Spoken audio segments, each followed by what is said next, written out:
7h12. C'est la première fois que j'ai la chance de lui parler, mais je l'écoute chaque semaine avec Michel. Toujours des propos intéressants qui vont des fois dans des directions où on s'attend pas, mais venant de lui, faut s'attendre à ça. Alors, il est avec nous ce matin, Maître Frédéric Bérard, notre avocat, docteur en droit constitutionnel. Salut, Maître Bérard. Salut Mario, comment ça va? Ben, ça va plutôt bien. Le sujet de l'heure, c'est la vaccination. Alors, je me disais que tu allais sûrement avoir un commentaire là-dessus. Je t'ai entendu à LCN mercredi soir, puis là, j'étais dans mon salon, puis je me mordais les lèvres. Ah!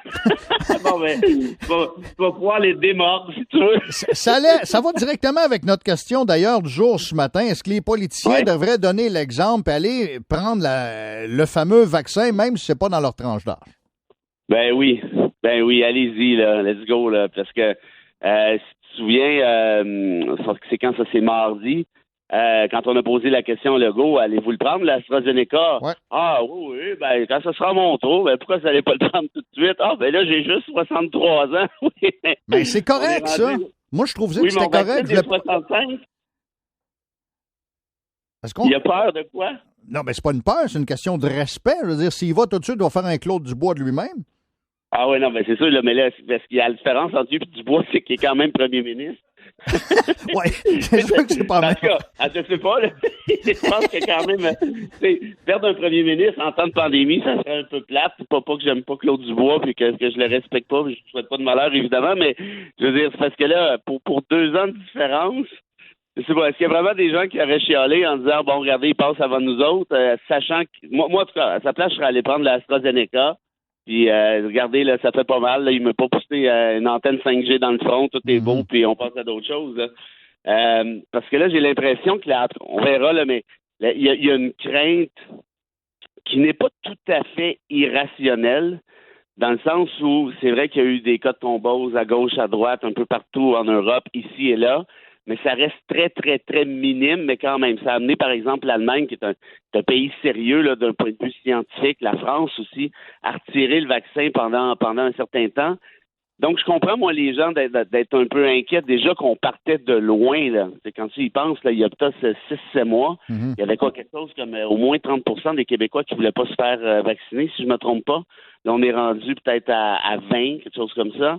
En tout cas, bref, moi, j'aurais donné l'exemple parce que ce qu'il faut savoir, c'est qu'AstraZeneca, au final, a quand même été recommandé par l'OMS, a quand même été recommandé par Santé Canada. La très, très grande majorité des instituts de santé publique à travers l'Occident le permettent.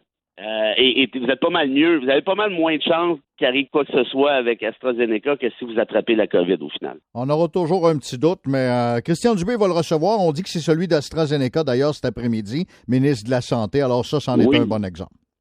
Ben ça, oui, puis à la question aussi qui est posée, que je vois circuler là, ici et là sur les médias sociaux, c'est est-ce qu'on peut choisir notre vaccin? Non, là, c'est pas un Dairy Queen, là, tu choisis pas la crème glacée qui fait ton affaire. Là, je veux dire, si c'était le cas, il n'y a plus personne qui prendrait AstraZeneca au moment où on se parle. Écoute, alors qu'elle a quand même un taux d'efficacité de quelque chose comme 65%, ni plus ni moins.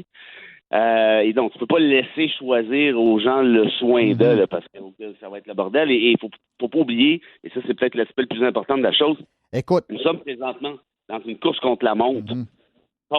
Contre les variants, les nouveaux variants là, qui se sont développés récemment, mais ces variants-là sont plus contagieux, sont plus mortels, et là, c'est de savoir qui va l'emporter. Est-ce que c'est le variant ou c'est les opérations de vaccination? Faudrait juste pas que dans 2, 3, 4 jours, que le ministre de la Santé ait une thrombose, un caillot de sang, parce que là, écoute, imagine la situation.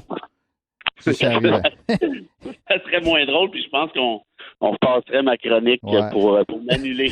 Probablement. Est-ce que c'est réaliste, par contre, de vacciner tout le monde pour la Saint-Jean? Hey, c'est beaucoup, hein? J'ai regardé ça, c'est fait. Puis moi, je suis ça à peu près à chaque jour. Là. Je suis un peu geek. Là. On était rendu hier à 9,1% des gens qui étaient vaccinés. Mais ça, c'est sur une base d'à peu près 28 000. Hier ou avant-hier, c'était 28 000. Je pense qu'on est monté à 34 000 la grosse journée. Mais pour arriver donc au 24 juin, de ce que j'ai compris, c'est pas moi qui ai fait les calculs, mais ça prendra environ 50 000 50 000 vaccinations par jour. Ça veut dire, là, on passerait, le plus qu'on a fait, c'est 31, je pense, en fait, pas 34. Donc, il faudrait augmenter ça de 19 000 d'un coup. Là, je sais pas, je trouve que c'est beaucoup. Plus rattraper le retard là, qui s'accumulera à chaque jour.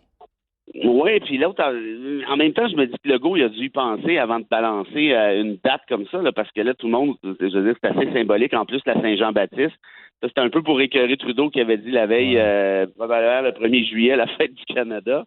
Mais je veux dire, si Legault est sûr de son coup, qu'il y aille, mais je trouve que ça commence à être beaucoup, parce que comme tu dis, il faut rattraper le retard en plus. Ouais, donc, quand les pharmacies vont embarquer, là, on a 2500 pharmacies probablement, on fonde beaucoup d'espoir de ce côté-là, que ça va vraiment accélérer la cadence d'ici le 24 juin. Ça, c'est sûr.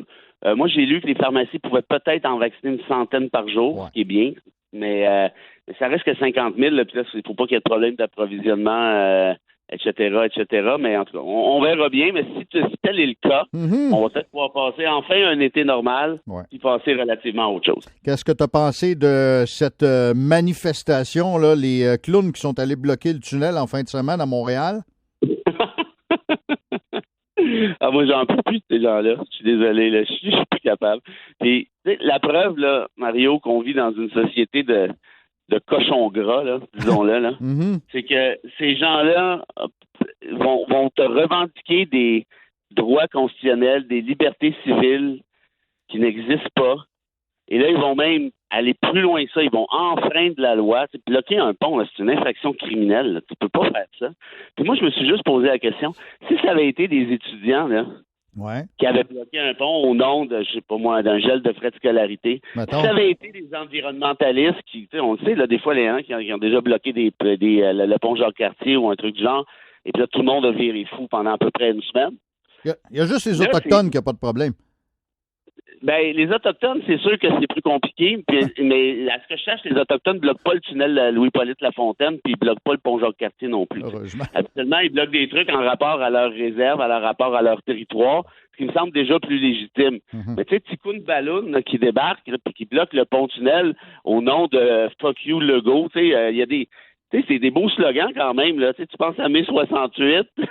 Couper le câble! Là, tu vois notre gang ici, le gros slogan, là, c'est toute la teneur, tout le contenu de leur raisonnement réside dans le slogan « Fuck you, Legault ». Ça en dit beaucoup quand même. Donc, je sais pas, moi j'ai l'impression qu'une société qui respecte paierait peut-être un petit peu plus d'attention, permets-moi l'anglicisme, vers des causes qui ont quand même, on n'est pas obligé d'être d'accord avec les étudiants, on n'est pas obligé nécessairement d'être d'accord avec les environnementalistes, on n'est pas obligé d'être d'accord avec les moyens de pression qu'ils prennent, en tout cas, ça c'est sûr. Mais sérieusement, il me semble qu'il devrait y avoir un peu plus de respect pour ces gens-là, que pour des gens qui sont dans... On ne sait même pas pourquoi ils sont là. Tu sais, le style de l'artiste Charland et compagnie, c'est des ego trips, là. C'est juste de se faire aduler sur les médias sociaux puis d'attirer l'attention. On ne sait même pas ce qu'ils veulent. Tu sais, je veux dire, ça n'a même plus rapport. Et on n'est même pas certain qu'ils réclament des droits prévus aux chartes ou quoi que ce soit. C'est décousu raide, cette affaire-là. Exact. Et puis, on tolère ça, mais en tout cas... Mais là, ça va se poursuivre, si je comprends bien, parce qu'en fin de semaine, dans plusieurs villes du Québec, ici même, là, je pense que c'est au centre Guertin, le samedi après-midi, il va encore y avoir d'autres manifestations, j'imagine, dans le même genre. Je ne sais pas si ça va dégénérer ou quoi que ce soit, mais c'est encore ces groupes-là?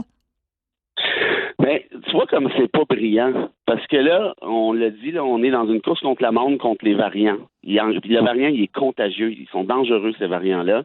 Et là, on est à la ligne d'arrivée, ou à peu près. Là, on est à la ligne de 1 au football. Là. Peut-être pas la ligne de 1, disons la ligne de 5. Et là, on va aller se rassembler en grosse gang à coups de milliers de personnes, je présume. Ouais. Pas de masque, pour être bien sûr de se le passer le plus possible avant que, je veux dire... Là, la grande majorité des Québécois est en train de faire des efforts, fait des efforts depuis longtemps. Là, on veut se faire vacciner pour passer à autre chose. Ouais. Et puis, pour être bien sûr là, que ça arrive peut-être pas, là, c'est-à-dire passer à autre chose, là, on va se regrouper en gang, puis on va gueuler contre des fuck you Legault, puis on sait pas trop pourquoi, puis on sait pas trop contre qui, à part Legault, évidemment. Le relâchement des mesures sanitaires, c'est déjà relâché, là, ou à peu près. Là. Il en reste encore, évidemment. On est là. Je trouve ça aberrant. Sérieusement, parce que, contrairement à d'autres causes sociales, le cas d'une pandémie, ça ne peut pas laisser une minorité faire à sa guise. La minorité, ben c'est elle qui est dangereuse. La minorité récalcitrante, c'est elle qui contamine autrui. Puis l'ironie de l'affaire, c'est que ces gens-là comprennent pas que c'est en partie à cause d'eux autres, c'est-à-dire des gens qui n'ont pas suivi les règles, qu'on est encore en pandémie. T'as bien raison. Moi, je les appelle les clowns. Je pense que Michel les appellerait des pogos. Je sais pas. Comment t'es affublerais, toi? Ben, pogo puis clown, c'est quand même pas pire, en fait. Moi, j'aime ça? moins. Je te disais, mais puis le pire, c'est que les dirigeants de ces pogo clowns-là, je ne sais pas à quel point ils sont pogo, je ne sais pas à quel point ils sont clowns, mais j'ai l'impression qu'ils sont tellement égocentriques que c'est un gros power trip.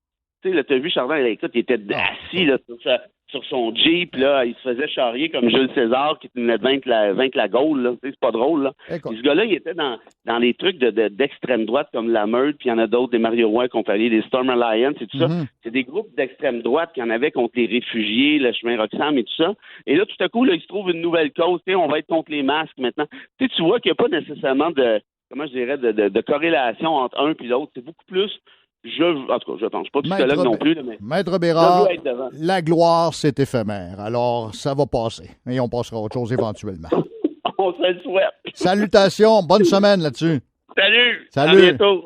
Maître Frédéric Bérard, avocat et docteur en droit constitutionnel. Et d'ailleurs, c'est la question sur notre page Facebook. Si vous allez y répondre, plusieurs l'ont déjà fait depuis ce matin, puisque le ministre de la Santé, Christian Dubé, reçoit cet après-midi son vaccin. Est-ce qu'il y en a d'autres personnalités, comme le premier ministre Legault, qui devrait le prendre tout de suite pour montrer un certain exemple ou peut-être encourager certaines personnes là, qui ont une certaine crainte à aller se faire vacciner? 7h24 minutes.